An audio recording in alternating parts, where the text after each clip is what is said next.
নমস্কার, আমার ভুরিভোজ চ্যানেলে সকলকে স্বাগত জানাই। Welcome to my channel Bhurivoj. আমি আজকে বানাবো জামাই ষষ্ঠী স্পেশাল ইলিশ মাছের ঝাল।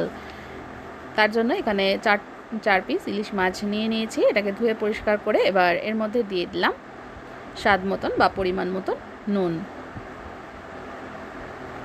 সব মাছগুলোর ওপরে নুন দিয়ে দিলাম। এবার আমি এর মধ্যে দিয়ে দেবো হলুদ গুঁড়ো।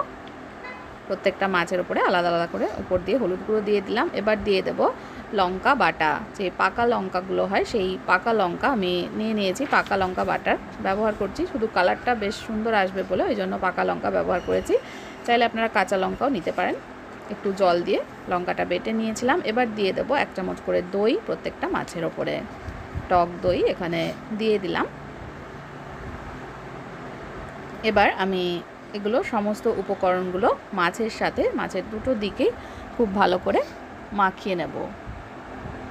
খুব ভালো করে নুন, হলুদ, টক দই, কাঁচা লঙ্কা বাটা এগুলো ভালোভাবে মাখিয়ে নিচ্ছি।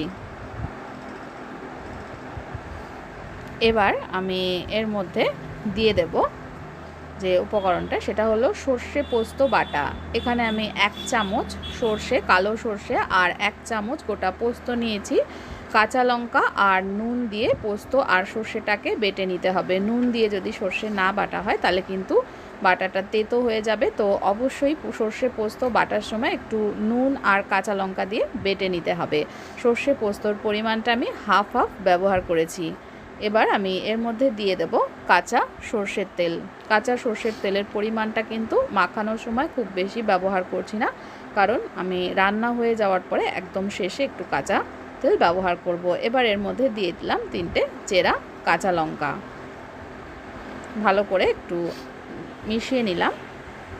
এবার আমি এটা গ্যাসে বসিয়ে দেব ঢাকা দিয়ে। বসিয়ে দিলাম। প্রথমে ফ্লেমটা একটু বেশি রেখে পরে ফ্লেমটা কিন্তু কমিয়ে দিতে হবে ভালো করে ফুটে উঠলে। এবার মাঝে মাঝে ঢাকাটা 5-7 মিনিট পরে ঢাকাটা তুলে নিয়ে আমি এর মধ্যে একটু সামান্য পরিমাণে চিনি অ্যাড করলাম। যেহেতু টক দই ব্যবহার করেছি সেক্ষেত্রে স্বাদের ব্যালেন্সের জন্য কিন্তু খুব সামান্য পরিমাণে একটু চিনি অ্যাড করলে কিন্তু রান্নাটা আরও বেশি ভালো হবে। এবার মাছটা 7-8 মিনিট পরে এসে ঢাকাটা খুলে নিয়ে আমি হালকা হাতে মাছটাকে কিন্তু উল্টে দিতে হবে অপর পিঠে। এই সময় কিন্তু খুব সাবধানে কাজটা করতে হবে, নইলে পারে মাছটা ভেঙে যেতে পারে।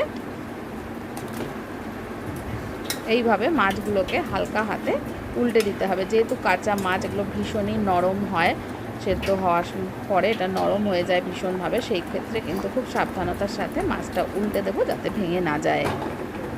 এরকমভাবে কড়াইটা একটু নাড়িয়ে মাছগুলোকে ঠিক করে নিলাম। এবার আরও ঢাকা দিয়ে 7-8 মিনিট মতন, 10 মিনিট মতন রান্না করে নেব। তাহলে কিন্তু এটা তৈরি হয়ে যাবে। দেখুন মাছটা কিন্তু তৈরি হয়ে এসছে, রান্না হয়ে এসছে।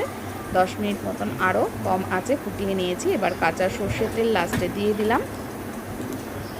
ঝটপট রান্নাটা হয়ে যায় ভীষণ তাড়াতাড়ি এবং খুব ইজিভাবে, মাছ ভাজবার দরকার হয় না।